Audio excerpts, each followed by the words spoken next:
Hi guys, in this video we'll be talking about Sir Arthur Conan Doyle, who was born in 1859 and died in 1930. So, how was his early life? He was born on 22nd of May, 1859 in Edinburgh, Scotland. He belonged to a strict Irish Catholic family, well respected in the artwork. Catholic family is kind of like their own religion among the Catholic churches and stuff. His mother used to tell him outlandish stories when he was a child. So, since he was a child, his mother used to tell him a variety of stories. His great enthusiasm in animation sparked the child's imagination. Actually, the love of writing came from his mother because she used to tell Sir Arthur Conan Doyle a lot of stories when he was a kid.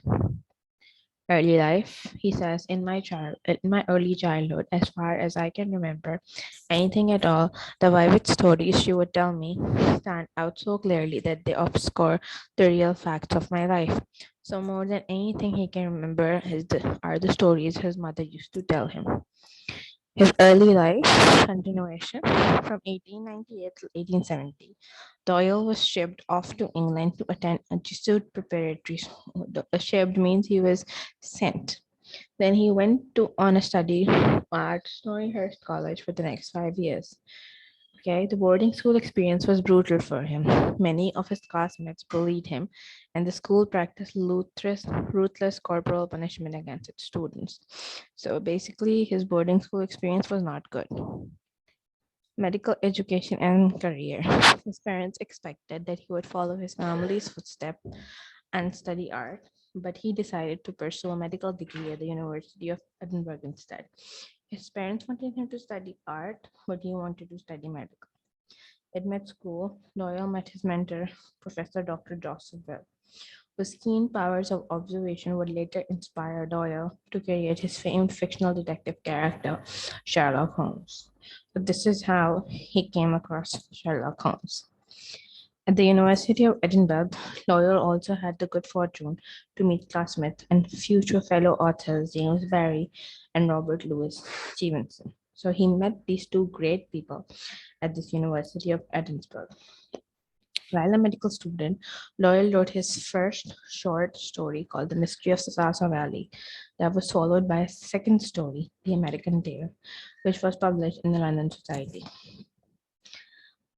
During Doyle's third year of medical school, he took a ship to surgeon's post on a whaling ship sailing for the Arctic Circle. The voyage awakened Doyle's sense of adventure, a feeling that he incorporated into a story, The Captain of the Pole Star. So, because of his voyage, he incorporated that story in his book, The Captain of the Pole Star.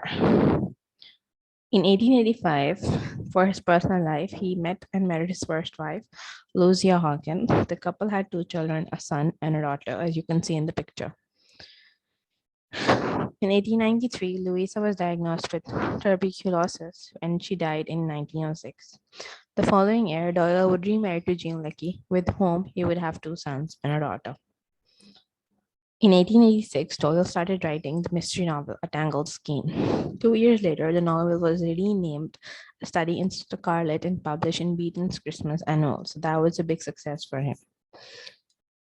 After achieving success as a writer, Doyle decided to retire from medicine. Throughout this period, he produced a handful of historical novels, including one about the Napoleonic era called The Great Shadow in 1892, and his most famous historical novel, Rodney Stone, in 1896. His writing career, he also composed four of his most popular Sherlock Holmes books during 1890s and 1900s. The Sign of Four, The Adventures of Sherlock Holmes, The Memoirs of Sherlock Holmes, and The Hounds of Bakersfield were published in 1901. All of his stories that are so famous even today. In 1893, Doyle's reading disdain, he attempted to kill his Sherlock Holmes character in order to focus on more writing about spiritualism. Because he wanted to write more about spiritualism, therefore he killed his character Sherlock Holmes. However, in 1901, Doyle reintroduced Sherlock Holmes as a ghost in The Hounds of Bakersfield and later brought him back to life in The Adventure of the Empty House because he couldn't really live without his character Sherlock Holmes. In 1928, Doyle's first 12 stories of Sherlock Holmes were published in a compilation entitled The Casebook of Sherlock Holmes. And this is the same picture we have in the novel and the play script The Valley of Fear. Death. Having been diagnosed with angina pectoris, Doyle ignored his doctor's warnings, and in the autumn of 1929, he embarked on a spiritualism tour through Netherlands.